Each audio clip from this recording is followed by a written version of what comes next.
ഷെറിൻ ഷിറിനല്ലേ? ആ ആ അഭിലാഷേട്ടൻ പറഞ്ഞിനി. ആണോ?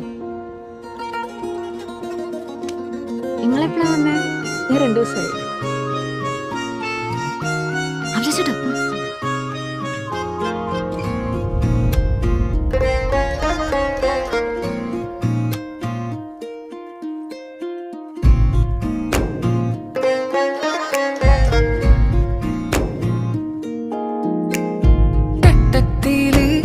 തക്കത്തില് തന്നിട്ട് പോയതെന്ത്